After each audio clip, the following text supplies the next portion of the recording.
নাচে অনেক louder expressions থাকে, কিন্তু অভিনয়টা যত বেশি ন্যাচারাল হয় তত বেশি স্ক্রিনে দেখতে ভালো লাগে। সো দুটোর মধ্যে অবশ্যই ডিফারেন্স আছে এবং কোনোটাই আসলে ইজি না। আমি বেশ কয়েকটা অফার্স পেয়েছিলাম, এখনও পেয়েছি, কিন্তু আমার কাছে মনে হয় যে আমি যেই টাইপের সিনেমাতে নিজেকে দেখতে চাই সেরকম সিনেমার অফার এখন পর্যন্ত আমার কাছে আসে নাই।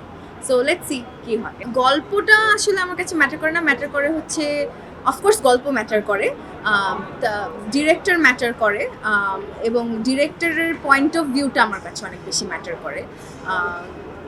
সো এখন পর্যন্ত আমি ঠিকঠাক ডিরেক্টর, ঠিকঠাক গল্প এখন পর্যন্ত পাইনি দেখে এখন পর্যন্ত বড় পর্দার স্টাইলিশ অভিনেতা আমাদের দেশে ওই সময় খুব কমই ছিল।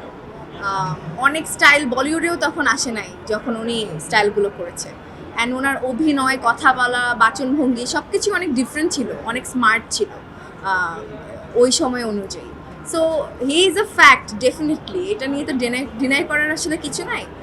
আমি ওনার গানে পারফর্মও করেছি। আমি যখন সেরা নাচি কম্পিটিশন করি, একটা সেগমেন্ট ছিল সিনেমার সেগমেন্ট, সেখানে আমি ওনার গানে ওনাকে ট্রিবিউট দিয়ে পারফরমেন্সও করেছি। ওইটা আসলে যেটা আমি বলেছিলাম ওইটাকে কোট না করে একটা লাইনকে কোট করা হয়েছিল হেডলাইনে।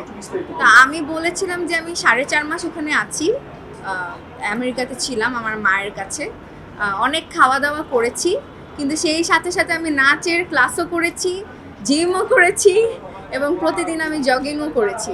প্রতিদিন না, মানে যতদিন, সপ্তাহে 3-4 দিন অ্যাটলিস্ট। সো সেই কারণে আমার ওজনটা বাড়ে নাই। আমাকে প্রশ্ন করেছিল যে আপনি তো অনেক খাবারের ছবি টবি দিয়েছেন, এত খেয়েছেন, কিন্তু আপনি তো এখনো ঠিকঠাক আছেন। তো তখন আমি এই কথা বলেছিলাম।